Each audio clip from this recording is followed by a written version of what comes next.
Every machine quilter is after beautiful stitches and beautiful tension. One of the key components to successfully accomplishing that is making sure that your machine is well maintained and is clean. APQS machines are easy to maintain. I just have 4 wicks on the top to check when I'm quilting to make sure that they have oil, and 1 on the side. But the other key component is making sure that the bobbin case and the bobbin area is also clean as well. So let's take a look at some of the components that are in the bobbin case, where that lint can hide, and how you're going to go about getting rid of that for the best stitch possible. Lint can come from all sorts of places, from the batting, from the thread, even from the fabric itself. And sometimes we don't even see it. In fact, if enough lint happens to build up on the finger that's on the outside of that bobbin case, the part that's putting pressure on your thread to give you tension, it can lift that flap up so much that the thread has no tension at all. That can sometimes be a symptom of loose stitches that have randomly occurred when it's fine all the rest of the time. There's finally been enough lint built up underneath there that your bobbin tension finger isn't doing any good. We've got some great tips to share with you on how to get rid of that lint and how to make sure that you set the tension properly again for the different styles of bobbins that you might use. Lots of different bobbin types are available which can change how much lint or debris falls into your bobbin case, but proper maintenance is going to make sure you have great tension all the time. Let's take a look at what it looks like inside a bobbin case and what you need to do to actually clean it out. To take this out, I happen to have grabbed the big bobbin so that it's a little easier for the camera to see. Inside a bobbin, you'll find lots of lint from the batting, from the fabric that you're using, and the thread, even if it's a fairly lint-free polyester thread. You can see that this bobbin case is still full of lots of white lint and debris. Of course, you could use a small brush to brush out any excess lint. You could also use compressed air, which works very well to get in the corners and the crevices. Let's brush that out. You can see some lint flying out of there. And I'm going to use a spray to get rid of extra debris. Even more. But that does not take care of the tension flap or the finger on the outside of every bobbin case. This flap provides pressure on the thread as you sew, and that's how you adjust the tension. Adjusting the large screw squeezes that flap tighter, putting more pressure on the thread. Loosening the screw lifts the flap up. However, if lint gets trapped underneath that, this adjustment won't work for you. The best way to clean that out is to use a business card. It won't damage underneath the flap. Simply take the corner of that business card and slide it underneath the flap and work its corner all the way towards the tip. Any lint or debris will come out along with that particular corner. Work it through a couple of times to make sure everything is gone. Well, the bobbin case that I just cleaned out had its brake spring removed because I was using a magnetic bobbin, which we'll talk more about in just a moment. I'll just check to make sure this one is also clean and free of lint before we talk about the brake spring. That looks great too. So in the bobbin case, you'll find another bluish, dark blue, maybe a little silvery colored piece called a brake spring. This brake spring is what stops your bobbin from spinning when you stop quilting. It's important that apply pressure to the bobbin so that you won't have backlashing or bird's nest on the back of your quilt. Lint can get caught underneath that spring also, so it's a good idea to occasionally take a small screwdriver and pop that spring out of your case. You'll clean that out down in the bobbin just like we did before in the bobbin case. I'm going to grab the L-style bobbin to show you that case and that brake spring. There we go. I'm going to lay those onto this white cardstock, my business card, so that you can see those springs side by side. Get up there. Ah, it's hopping away. Okay. Brake springs sometimes come in different shapes. As you see, the big bobbin on the left side has curved fingers, and the smart bobbin on the right side has straight fingers. It's important that those fingers are slightly raised up so that they push against the back of the bobbin when it's spinning. If I turn this card just a little bit, you'll be able to see that those are sticking up slightly. Over time, your bobbin might wear those down and push them back into the case.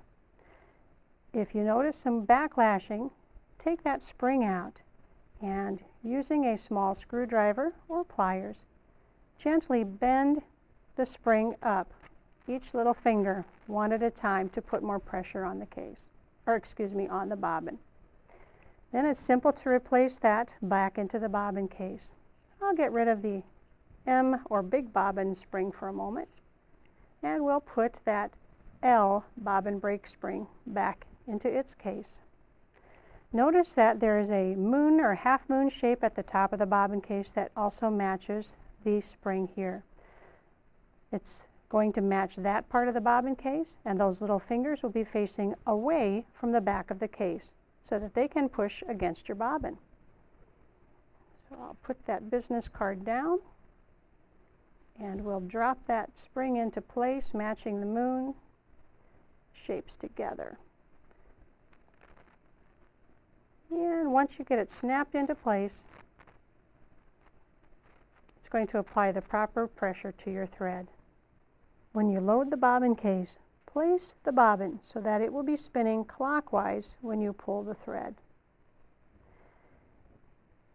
Take the thread through the slot that you see on the outside of the bobbin case. Where is it? There it is, through the slot.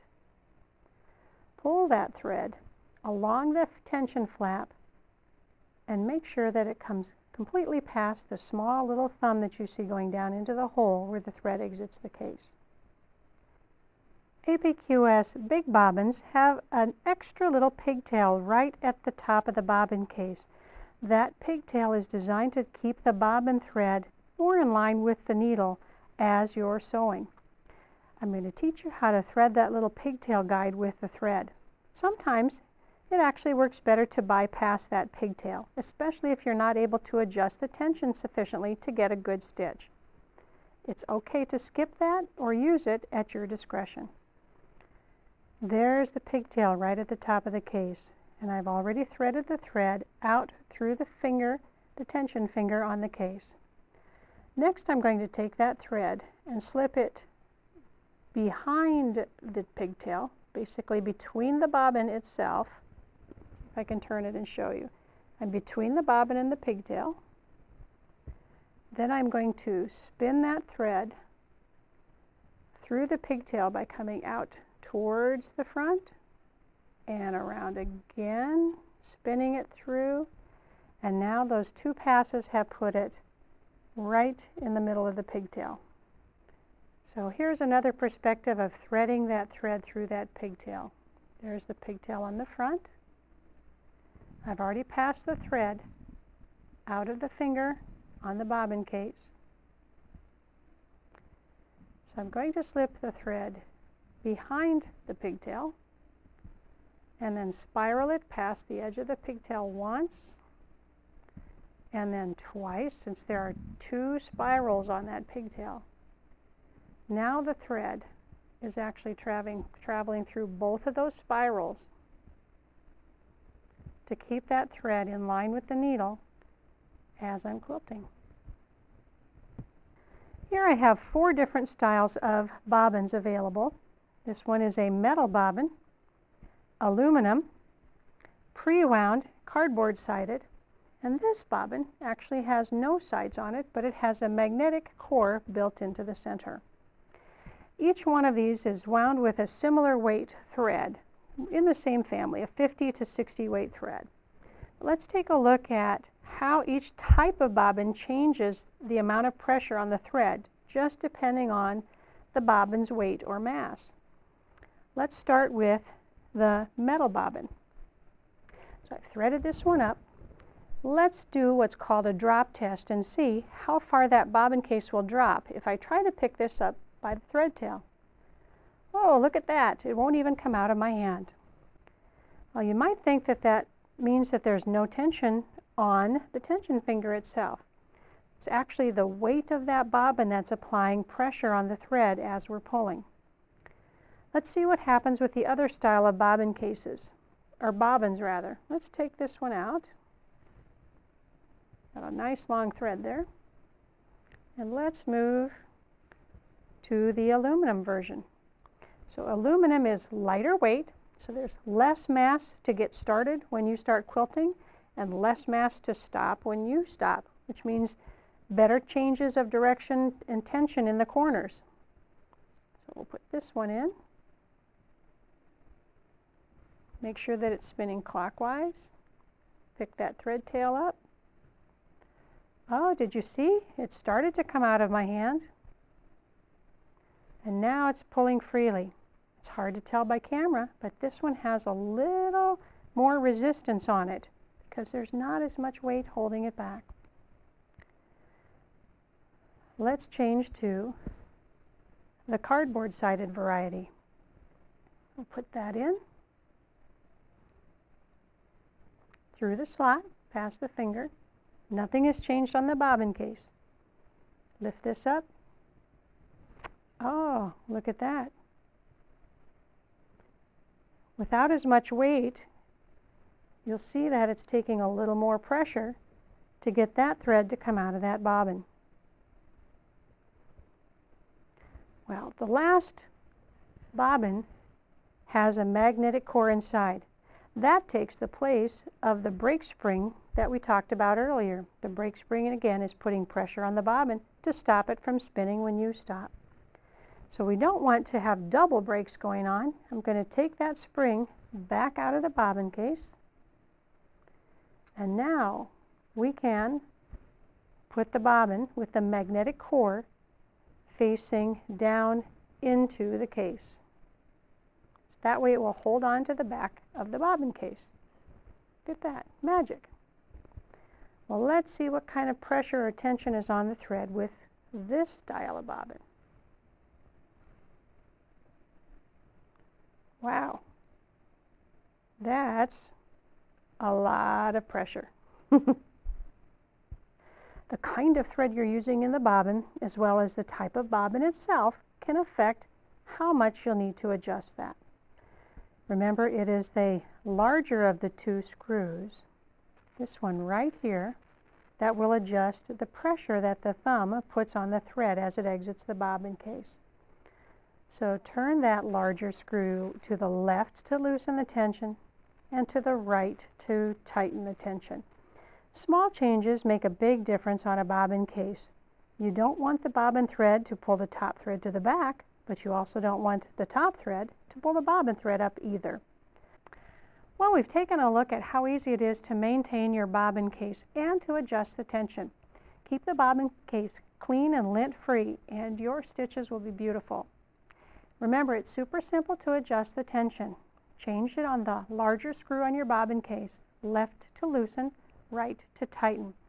As you saw with the different styles of bobbins that we were using, there isn't one magic answer about how far the bobbin should drop or how much pressure should be exerted on it to be able to give you great tension. Ultimately, your goal is to not have the bobbin showing on the top or the top showing in the bottom. We want those threads to be locked right in the middle of the quilt sandwich. So if that means you have to loosen the bobbin so the top can pull more, or loosen the top so the bobbin can pull more, both are equally valuable options to adjust your tension and give you beautiful stitches. Here's a helpful little tip. If you use different types of thread in your bobbin like I do, I get tired of trying to adjust the tension for every single bobbin style or thread style. So I invested in a different bobbin case for the 3 or 4 different types of threads that are my most common bobbin choices. That way I can adjust the tension for that specific thread leave that bobbin in the case with that thread on it, and at a moment's notice I can grab it and go. Another good tip is to make sure that you have an extra bobbin case on hand. If you'd happen to lose the screw, for example, or drop your bobbin case on the floor and it gets out of round, it's tough to sew with a bent bobbin case. Now, there are some gadgets on the market that help you to restore its roundness, but over time the metal can fatigue enough that it won't maintain that for you for very long. So invest in a spare so that you can keep quilting right when you want to quilt. Happy quilting! For more information about APQS long arms, visit us at www.apqs.com or join us on our Facebook page or on Instagram or Pinterest. We'd love to have you join us in the conversation.